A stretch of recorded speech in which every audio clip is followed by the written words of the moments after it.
लेकिन सबसे पहले आप आज सुबह की ये तस्वीर देखिए, जब केरलम के वायनाड शहर में जबरदस्त बारिश के बीच एक बहुत बड़ा लैंडस्लाइड हुआ।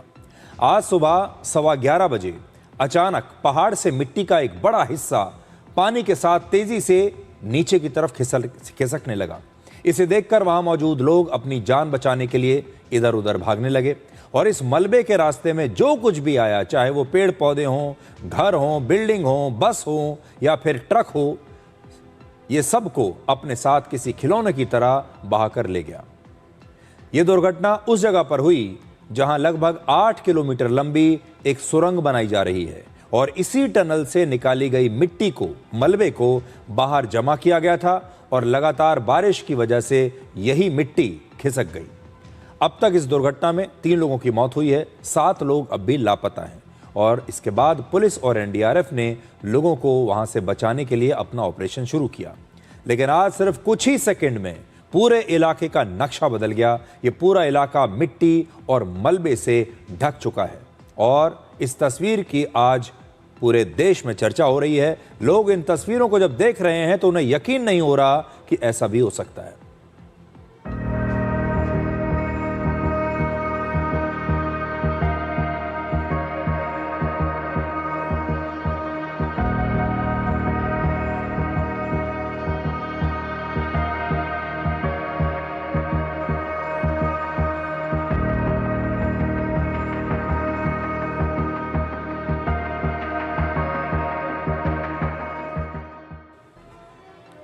वायनाड की ये तस्वीरें इसलिए भी डराने वाली हैं क्योंकि लगभग 2 वर्ष पहले 2024 में इसी जुलाई के महीने में वायनाड में एक लैंडस्लाइड की वजह से लगभग 300 लोगों की मौत हो गई थी। अब सवाल ये है कि आखिर वायनाड में बार बार इस प्रकार के लैंडस्लाइड क्यों होते हैं? तो अगर आप मानचित्र पर देखेंगे, इसरो के लैंडस्लाइड एटलस के मुताबिक वायनाड सहित केरलम का लगभग 52% इलाका ऐसा है जहां लैंडस्लाइड्स का खतरा हमेशा बना रहता है, सबसे ज्यादा है। आप अपनी स्क्रीन पर देखिए, यह वो इलाका है।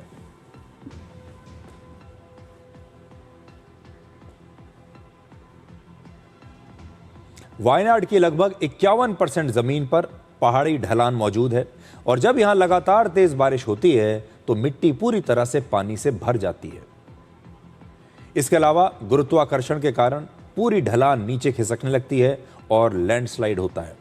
वायनाड में लैंडस्लाइड कोई संयोग नहीं है, बल्कि यहां की भौगोलिक बनावट और लगातार होने वाली भारी बारिश का ही एक नतीजा है। और आज लैंडस्लाइड होने के बाद मौसम विभाग ने वायनाड में भारी बारिश का अलर्ट दिया है। इसका मतलब यह है कि इस समय भी वहां पर खतरा बना हुआ है। यह तो वायनाड की तस्वीर आपने देखी। भारी बारिश की वजह से यह लैंडस्लाइड यहां पर हुआ, लेकिन साथ ही जम्मू कश्मीर में भी बारिश के बाद आई फ्लैश फ्लड और लैंडस्लाइड से डोडा, किश्तवाड़ और रामबन में बहुत नुकसान हुआ है। एक दिन पहले किश्तवाड़ में आई फ्लैश फ्लड का सबसे ज्यादा असर क्वार हाइड्रो इलेक्ट्रिक प्रोजेक्ट पर पड़ा। यह प्रोजेक्ट चिनाब नदी पर बनाया जा रहा है और बाढ़ का पानी अपने साथ मिट्टी, चट्टानें और सैकड़ों टन मलबा लेकर आगे बढ़ा, जिससे कई बड़े बड़े ट्रक्स, हैवी इक्विपमेंट और बहुत सारे मकान मलबे में दब गए या इससे प्रभावित हुए। कुछ गाड़ियां तो पूरी तरह से मिट्टी के नीचे दब गईं, जबकि कई वाहनों को मलबा अपने साथ बहा कर ले गया। सबसे अच्छी बात यह रही कि इस दुर्घटना में किसी की जान नहीं गई। हालांकि हाइड्रो इलेक्ट्रिक प्रोजेक्ट के इंफ्रास्ट्रक्चर को बहुत नुकसान पहुंचा है। इसी तरह जम्मू कश्मीर के डोडा में भी बारिश के बाद बादल फटने की वजह से तेज बहाव के साथ बड़े बड़े पत्थर पहाड़ों से नीचे आ गए, जिससे कई घर नष्ट हो गए। वैज्ञानिकों के मुताबिक मॉनसून और वेस्टर्न डिस्टर्बेंसेस के एक साथ सक्रिय होने की वजह से कम समय में हुई बहुत ज़्यादा बारिश इसका एक बड़ा कारण है। तो बारिश हो रही है, तेज़ बारिश हो रही है और बहुत कम समय में यह बारिश हुई है। इससे पहले अगस्त 2025 में भी किश्तवाड़ में बादल फटने के बाद हुई दुर्घटना में 62 लोग मारे गए थे। यानी लगभग 1 साल में ही यहां दूसरी बड़ी प्राकृतिक आपदा आई है। अब आप तस्वीर देखिए।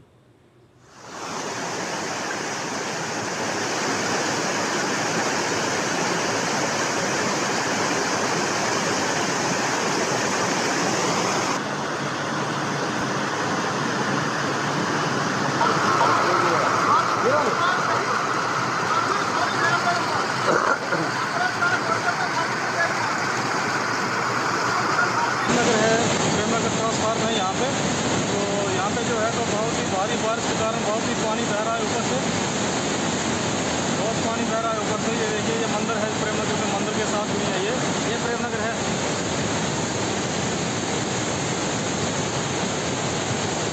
ये जो देखिए रोड बिल्कुल यहाँ पे बंद हो चुका है, यहाँ से तो बिल्कुल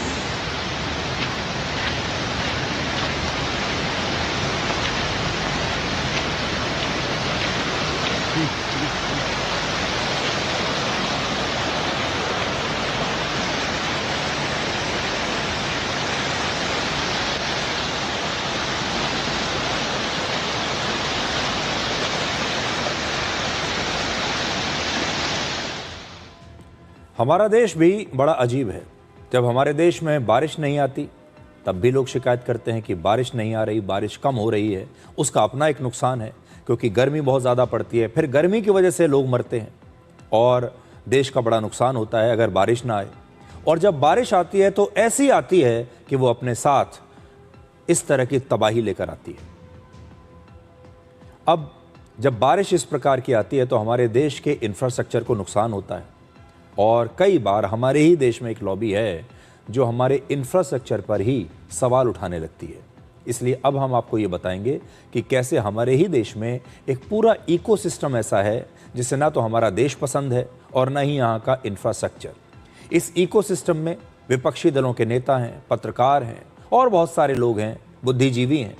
ये लोग ऑपरेशन सिंदूर के दौरान पाकिस्तान की तारीफ करते हैं, कोविड में लॉकडाउन का विरोध करते हैं, हमारी स्वदेशी कोविड वैक्सीन का मजाक उड़ाते हैं।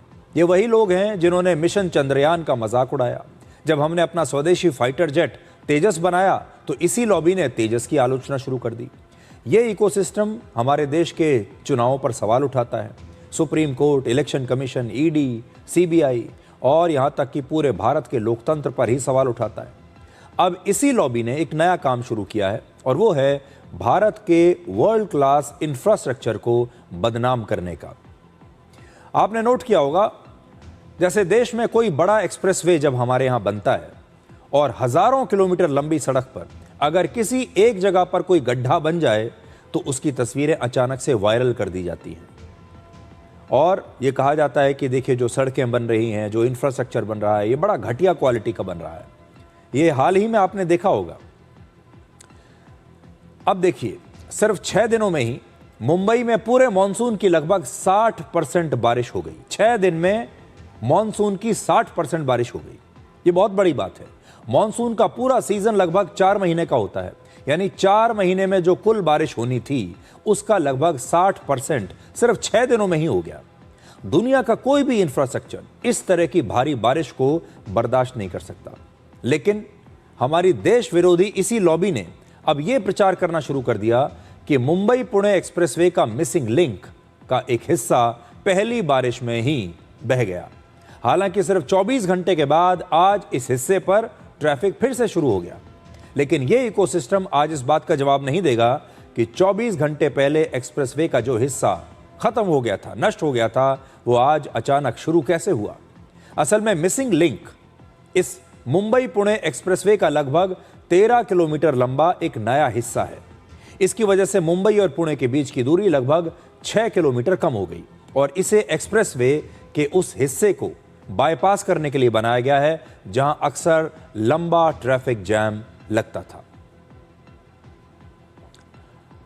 तो जब यहां पर लंबा ट्रैफिक जैम लगता है, सड़क टूट जाती है, तो हमारे देश की एक लॉबी ऐसी है जो इस पर सवाल उठाती है, बड़ी बड़ी हेडलाइन बनाती है और जब ये ठीक होकर फिर से सुचारू रूप से चलने लगता है तब इसके बारे में कोई बात भी नहीं करता।